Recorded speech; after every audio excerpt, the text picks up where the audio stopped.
Hi friends, my name is Bhavya Mangla. I'm again back with a very interesting topic from my book The Power of Self-Talk. And today I'm going to talk about empathy. And by the time this video will end, you will understand what exactly is empathy, why it is important for us, how we can implement empathy in our life, what are the challenges that we feel with respect to empathy, and in case we effectively implement empathy, what are the benefits that we can get from it.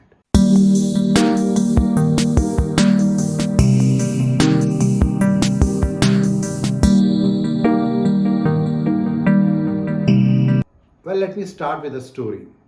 And this story is of an old parents and a child. And one day they decided to go to a restaurant to have a dinner. So they were finding it very difficult even to reach to the staircases and actually to the place where they have to take the dinner. But the son was very careful and finally they could sit at a right place and they started having the dinner. Being old, what was happening was that while they were having dinner, having food, many times the food was going down on their clothes and on the faces and many places. But to the utter surprise, the son was always making sure to clean the face, clean the clothes, so that they can have the meal comfortably. And when they completed their meal, he took them to the washroom, made sure that all their clothes and the face is clean. And when they were going out, another old man just tapped the shoulder of that young guy and said that, do you know, as you are leaving, you are leaving back something very important. So that young guy was very surprised that what I'm leaving back. So that old man said that you are leaving a hope to all the parents who are sitting here, and also a direction to all the youngsters who are sitting there, that today they may be young but tomorrow they may be old, and at that time they have to have same kind of empathy what the parent had shown when the child was very little, not able to speak, not able to stand, not able to eat, but the parents were never angry and they always made sure that they can give the best support to them.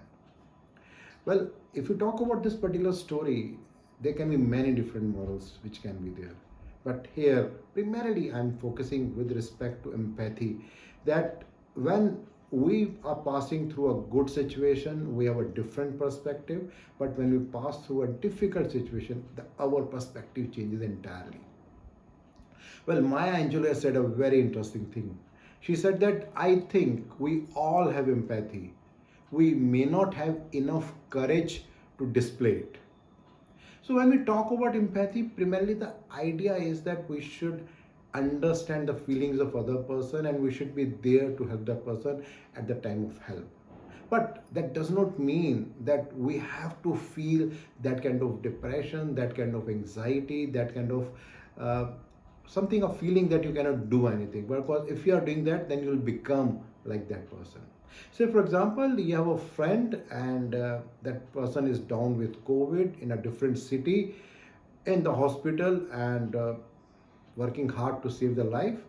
Now, what you can do at this particular time, you cannot go there and meet that person, but then certainly you can talk to that friend every day.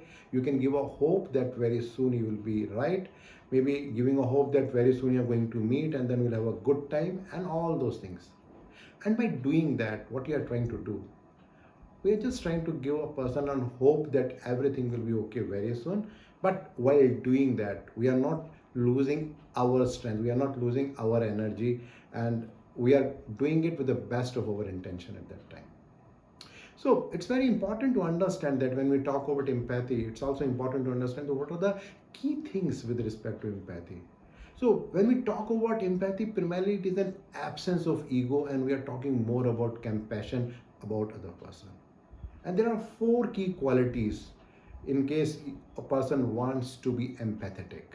The first and the foremost is important thing is with respect to knowing that a person can able to see the world as the other see it.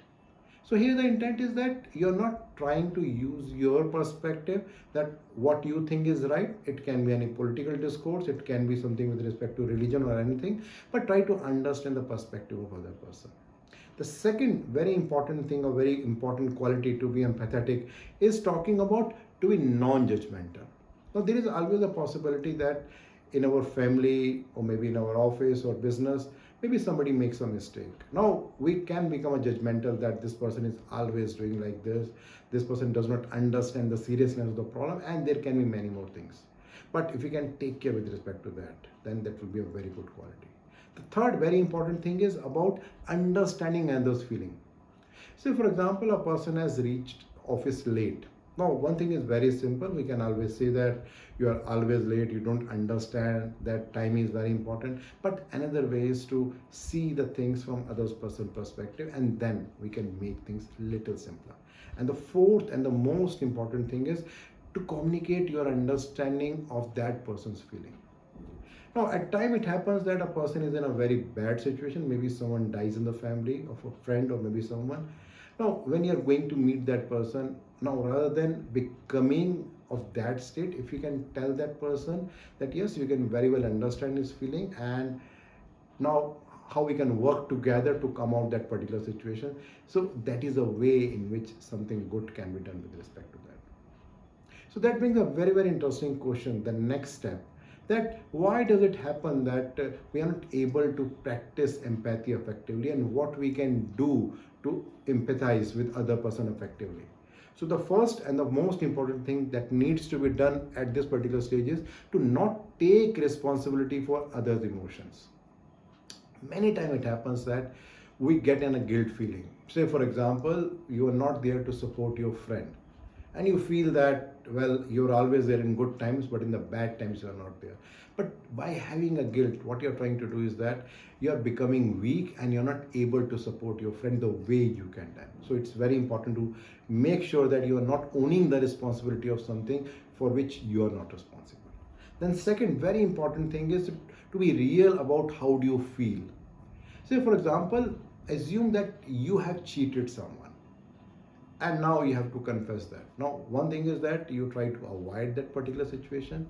The second thing is you can talk to the friend, you can talk to the colleague or maybe a family friend to tell them that yes, this was the circumstance, this was the reason why it happened, and now you feel bad about it, and now you want to improve yourself. So that is a very good way in which things can be improved further.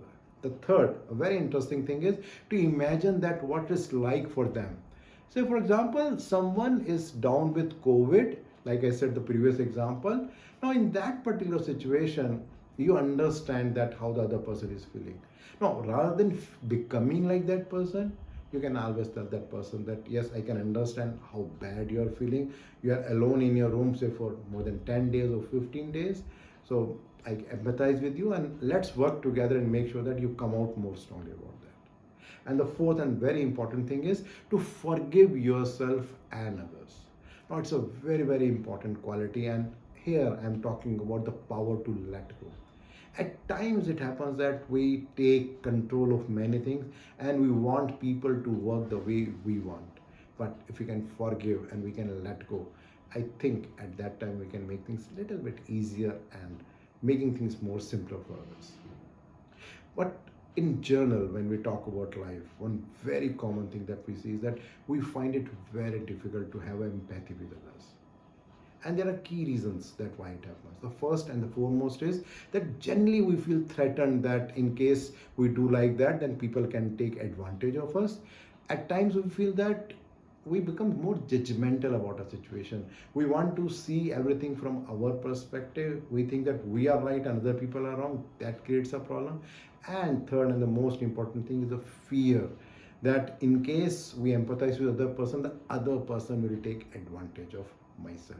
That becomes a real challenge. But my dear friends, in case we practice empathy, then I'm sure it is going to make things very easy. Life will be more simpler, the communication will be better, the relationship with other people will be much better.